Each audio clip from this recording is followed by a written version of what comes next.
അല്ലാമ ഇഖ്ബാലിൻ്റെ മതചിന്തകളുടെ പുനഃസംവിധാനം ഇസ്ലാമിൽ എന്ന ഗ്രന്ഥത്തിലെ സ്വത്വത്തെക്കുറിച്ചുള്ള വർത്തമാനങ്ങളാണ് ഈ എപ്പിസോഡിൽ പരിചയപ്പെടുന്നത്. ശരീരം പിറന്നു വളർന്നു, ഏതോ ബോധാവസ്ഥയിൽ ക്രിയകൾ ചെയ്തു. ഒരു ഘട്ടത്തിൽ മനസ്സ് ശരീരത്തെ നയിക്കാൻ തുടങ്ങി. ശരീരപ്രവർത്തനത്തിനുള്ള അവയവമാണ് ആത്മാവ് അല്ലെങ്കിൽ മനസ്സ്. ശരീരപ്രവർത്തനത്തിനുള്ള അവയവമാണ് ആത്മാവ് അല്ലെങ്കിൽ മനസ്സ്. വിശ്വസനീയമായ ആശ്രയം ഉമ്മ വിളിച്ചാൽ അങ്ങോട്ട് ഓടിച്ചെല്ലുക എന്ന ക്രിയയിൽ ഏർപ്പെടുന്നു നമ്മൾ. ശരീരവും ബോധാവസ്ഥയുടെ ശാശ്വത ഘടകം. പുറമെ നിന്ന് നോക്കുമ്പോൾ സ്റ്റേബിളാണ് ശരീരം. അതും മനസ്സും ഒന്നായി. അനുഭവങ്ങളുടെ സിസ്റ്റം അല്ലെങ്കിൽ ക്രിയകൾ അടങ്ങിയ സിസ്റ്റമാണ് സ്വത്വം, സെൽഫ് അല്ലെങ്കിൽ ഈഗോ. സ്വത്വം സ്വയം പ്രവർത്തിതമാണ്, സ്പോണ്ടേനിയസ് ആണ്, സ്പോണ്ടൈനിറ്റി അതിനുണ്ട്. സബ് ഈഗോകളിലൂടെ എന്നിൽ പ്രവർത്തിക്കുന്ന മെയിൻ ഈഗോ അനുഭവങ്ങളെ ഒന്നാക്കി സ്വത്വം എന്ന സിസ്റ്റത്തെ ഉണ്ടാക്കുന്നു.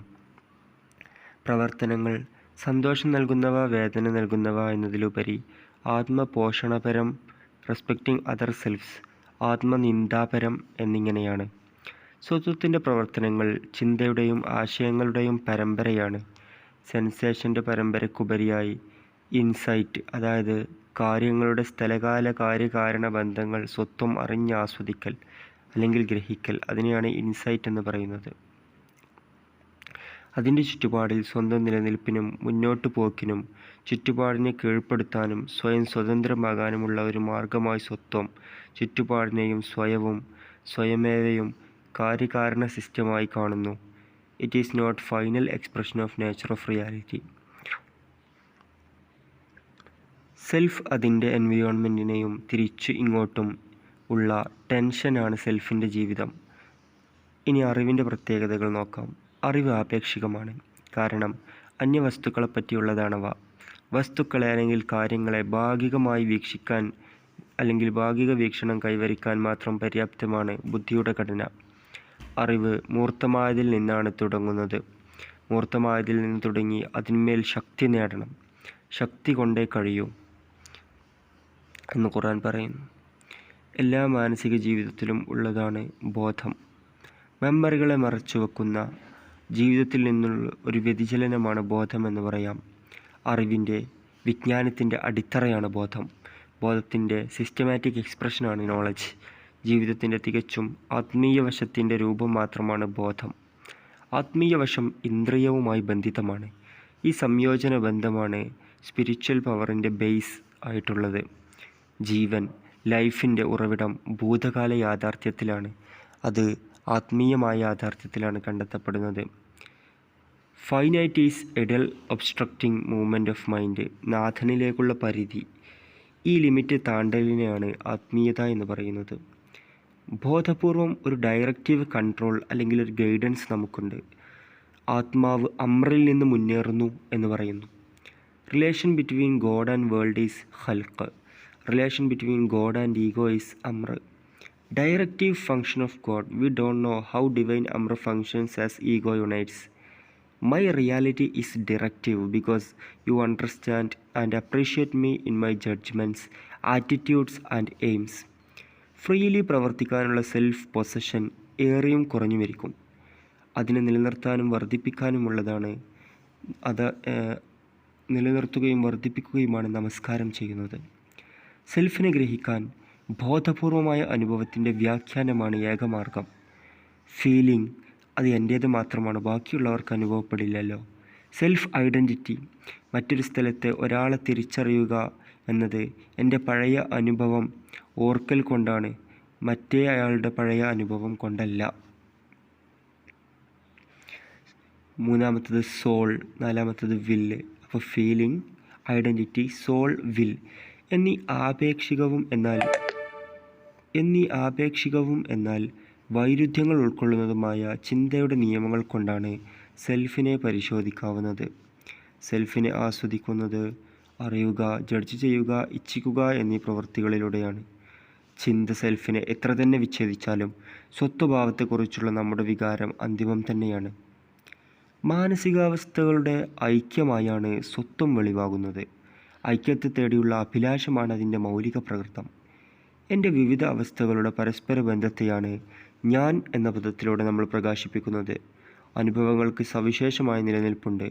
ഓരോ അനുഭവവും പുതിയ ലോകമാണ്, പഴയ ലോകത്തിൻ്റെ പുതിയ ഘടകം മാത്രമല്ല. അനുഭവത്തിന് ഉപരിയായ എന്തോ ഒന്നല്ല സ്വത്വം. It is formed and disciplined by its own experience. അതായത് inner experience is the ego at work. സ്വത്വം പ്രാവർത്തികമാകുന്നതാണ് ആന്തരിക അനുഭവം. Experiences are series of acts held together by unity. Personality is an act, not a thing. Soul is individual, specific with all variations in range, balance, and effectiveness of its unity. Every man acts after his own manner എന്ന് ഖുർആൻ പറയുന്നു. Body നോക്കിയാൽ ഞാൻ സ്ഥലകാലത്തിലാണ്, part of യൂണിവേഴ്സാണ്. ശരീരം സ്ഥലബദ്ധമാണ്. എന്നാൽ internal infinitude നോക്കിയാൽ സ്ഥലകാലം എനിക്ക് അന്യമാണ്. Self സ്ഥലബദ്ധമല്ല. സ്വത്വത്തിൻ്റെ കാലയളവ് concentrated within it and linked with its own present and future in a unique manner. True time duration belongs to ego. ഭൗതിക സംഭവത്തിൻ്റേതിൽ നിന്ന് വിഭിന്നമാണ് സ്വത്വത്തിൻ്റെ കാലയളവ്.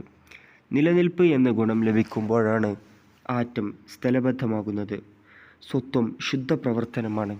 അത് പ്രകടമാകുന്നതാണ് ശരീരം. ചലനത്തെക്കാളും സമയത്തെക്കാളും അടിസ്ഥാനപരമാണ് മാനസിക ജീവിതം. കാരണം സമയബോധം മാനസിക ജീവിതത്തിലാണ്. To make world our own. ലോകത്തെ നമ്മുടേതാക്കി മാറ്റാൻ എന്തൊക്കെ ചെയ്യണം? 1. അണ്ടർസ്റ്റാൻഡിങ് വേൾഡ് ആസ് കൗസാലിറ്റി എന്നത് ബുദ്ധിപരമായവയാണ്. ചുറ്റുപാടുമായി രമ്യത നേടുവാൻ പ്രായോഗിക ആവശ്യത്തിനായി ചിന്ത കാര്യങ്ങളെ നുറുങ്ങായാണ് ഗ്രഹിക്കുക എന്ന് നമ്മൾ പറഞ്ഞു. ചിന്ത സിംബോളിക്കാണ്. സർവ്വസാധനങ്ങളിലൂടെ ഒഴുകുന്ന സാർവലൗകിക പ്രവാഹമായാണ് ജീവിത പ്രകൃതത്തെ ചിന്തക്ക് കാണാനാകുന്നത്. അനുഭവതലങ്ങൾക്ക് സൂട്ടബിളായ കാറ്റഗറി നൽകിക്കൊണ്ട് എലമെൻറ്റ്സ് ഓഫ് എക്സ്പീരിയൻസ് സിന്തസൈസ് ചെയ്യുക എന്നതാണ് ചിന്തയുടെ function.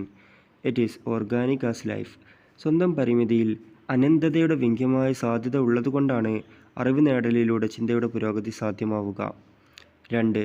Absolute acceptance of life and universe. Inner richness. അതാണ് ഈമാൻ എന്ന പദം കൊണ്ട് സൂചിപ്പിക്കുന്നത്. ഇൻഡ്യൂഷൻ ഒറ്റയടിക്ക് കാര്യങ്ങൾ ഗ്രഹിക്കും.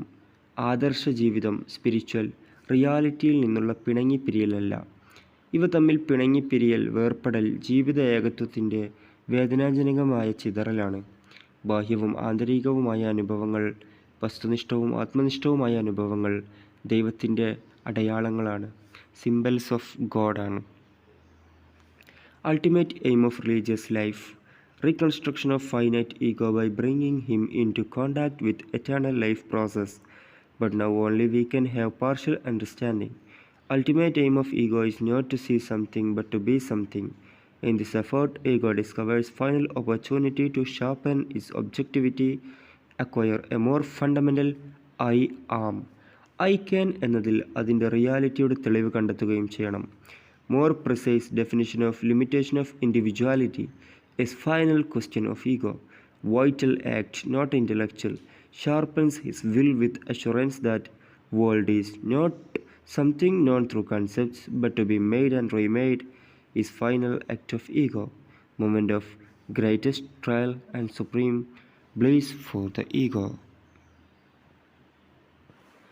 अक्ल है तेरा सिपर, इश्क है शमशीर तेरी, तेरा दरवेश खिलाफत है जहांगीर तेरी, मौसवल्लाह के लिए आब है तकबीर तेरी, कि मुसलमान है कि तकबीर है तदबीर तेरी.